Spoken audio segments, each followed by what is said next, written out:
no sagrado encargo de propagar a eterna palavra de Deus. Estou de volta com uma palavra no livro de Efésios, capítulo número 4, abordando um pouco acerca da igreja e sua liderança, uma vez que o livro de Efésios trata sobre a igreja, o corpo de Cristo. E eu me reporto ao capítulo 4, versos 11 a 16, que assim o diz: E ele mesmo concedeu uns para apóstolos, outros para profetas, outros para evangelistas e outros para pastores e mestres, com vistas ao aperfeiçoamento dos santos para o desempenho do seu serviço, para a edificação do corpo de Cristo, até que todos cheguemos à unidade da fé e do pleno conhecimento do Filho de Deus, à perfeita varonilidade, à medida da estatura da plenitude de Cristo, para que não mais sejamos como meninos, agitados de um lado para outro e levados ao redor por todo o vento de doutrina, pela artimanha dos homens e pela astúcia com que induzem ao erro. Mas, seguindo a verdade em amor, cresçamos em tudo naquele que é a cabeça, Cristo, de quem todo o corpo bem ajustado e consolidado pelo auxílio de toda junta, segundo a justa cooperação de cada parte, efetua o seu próprio aumento para a edificação de si mesmo em amor. Amém?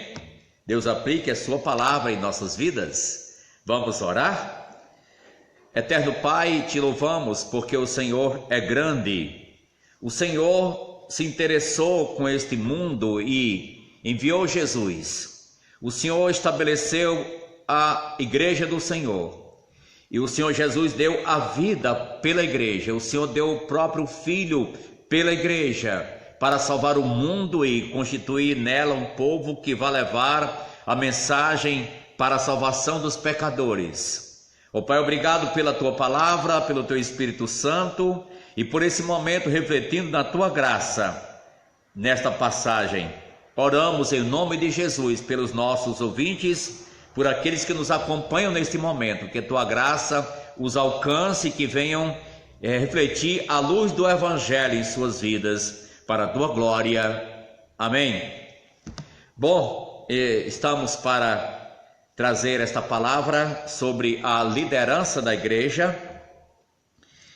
O Senhor estabeleceu a liderança, o Senhor tinha um propósito específico para com a liderança da igreja, e se vê um resultado muito nobre desta liderança aqui estabelecida.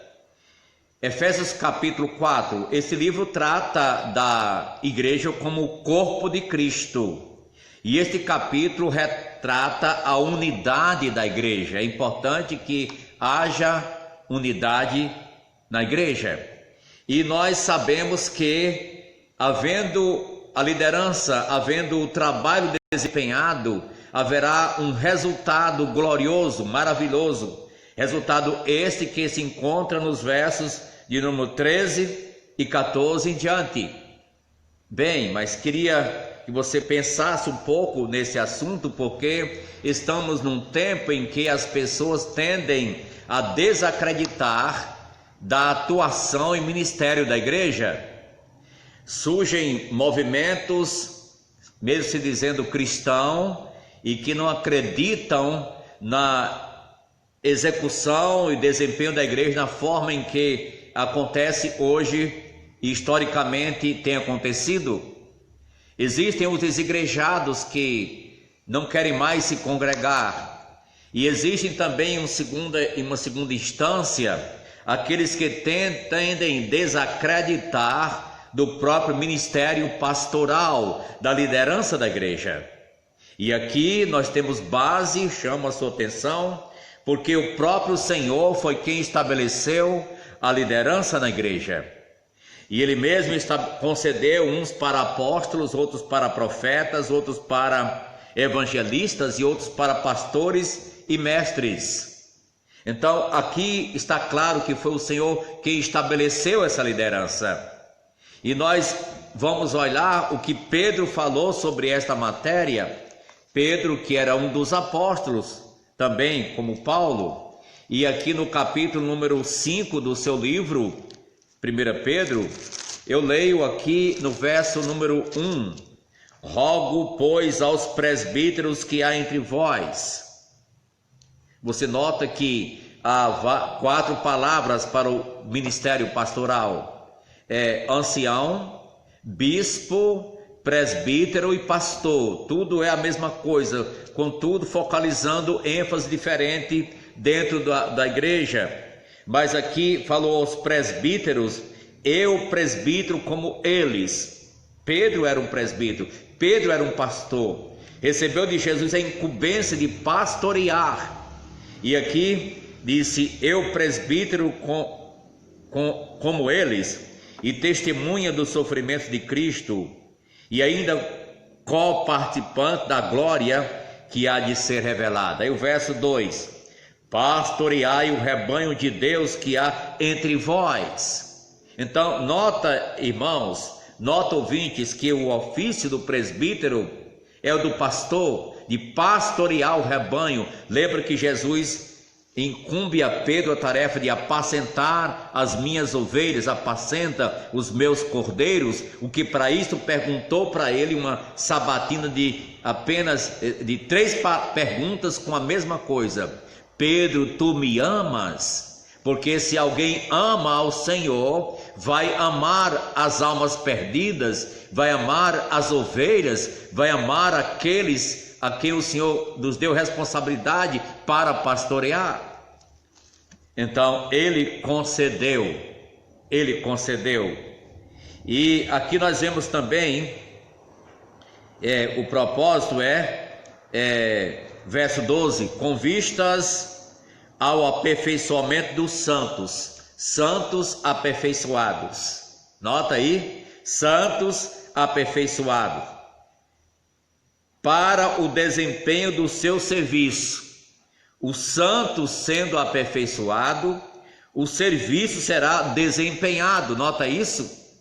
Santos aperfeiçoados, trabalho desempenhado para a edificação do corpo de Cristo. Então complete: ao corpo de Cristo é edificado. Santos aperfeiçoados, serviço desempenhado, corpo de Cristo ou igreja edificada. E disse mais: até que todos cheguemos à unidade da fé, do pleno conhecimento do Filho de Deus. Nota que a unidade da fé vem pelo conhecimento de Jesus. Quanto mais nós conhecemos a Jesus, nós então nos identificamos nessa fé que é comum para os santos no mundo inteiro, em qualquer lugar na face da terra. E a igreja local tem uma responsabilidade, uma incumbência tremenda. Ela precisa viver em unidade, a unidade em Cristo, como foi sua oração em João 17, como o Pai é um com Cristo, com o Filho, que todos sejam um, que os seus sejam um. Tem que haver unidade na igreja local, sem a qual ela não vai desempenhar o seu serviço à altura do que Jesus Cristo espera. E no verso 14 disse o resultado desse serviço: para que não mais sejamos como meninos, agitados de um lado para outro e levados ao redor por todo o vento de doutrina, pela artimanha dos homens, pela astúcia com que induzem ao erro.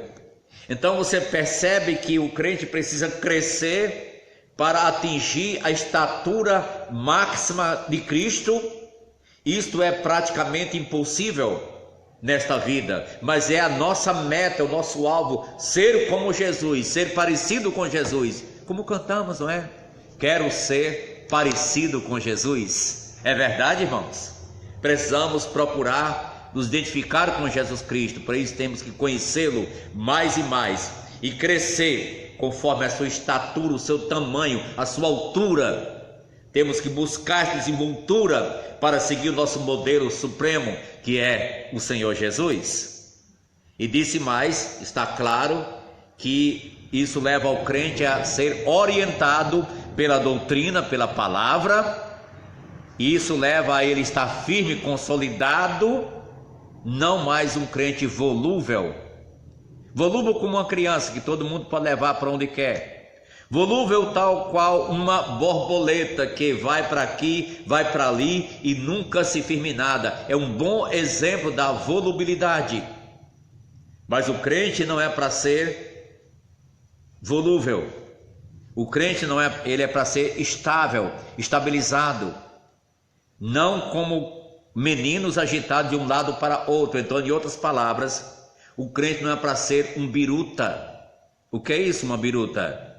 É aquele equipamento que é colocado no aeroporto, um saco numa grande haste, aquele saco aberto, e o vento, quando vem, enche e mostra para onde o vento está indo.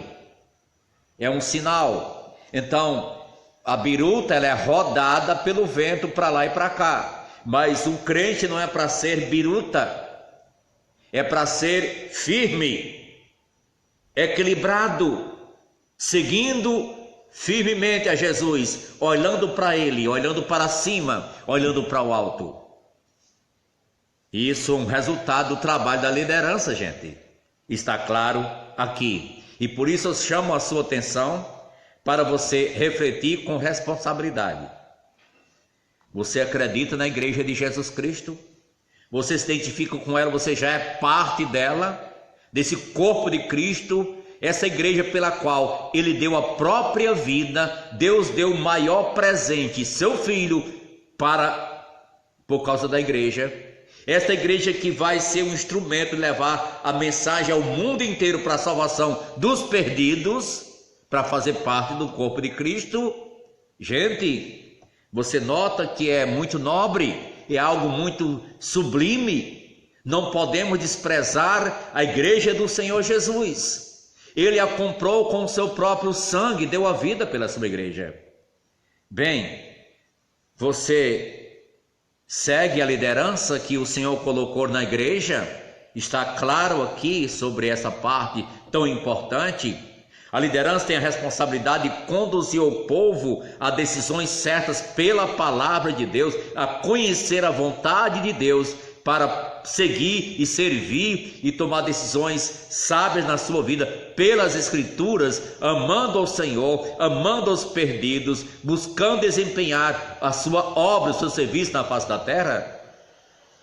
Bem, como está a sua relação com a igreja local, na qual você se compromete em servir ao Senhor Jesus? Como se comprometeu, pelo menos?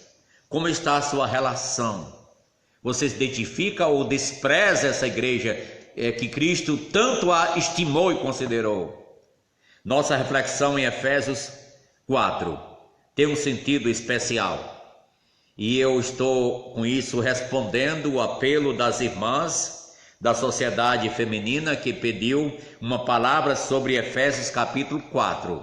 E eu estou deixando este vídeo para reflexão das irmãs e partilhando com todos os nossos internautas nesta oportunidade, de forma que este vídeo, nesta terça-feira, será apresentado para a sociedade feminina da igreja, e por isso estamos deixando aqui já registrados para a glória de Deus. Obrigado pela atenção, que se você não é parte ainda da igreja do Senhor Jesus, pensa sobre o sacrifício que Ele fez para a estabelecer, e a atitude de Deus, o gesto dele em dar seu filho por causa dessa igreja.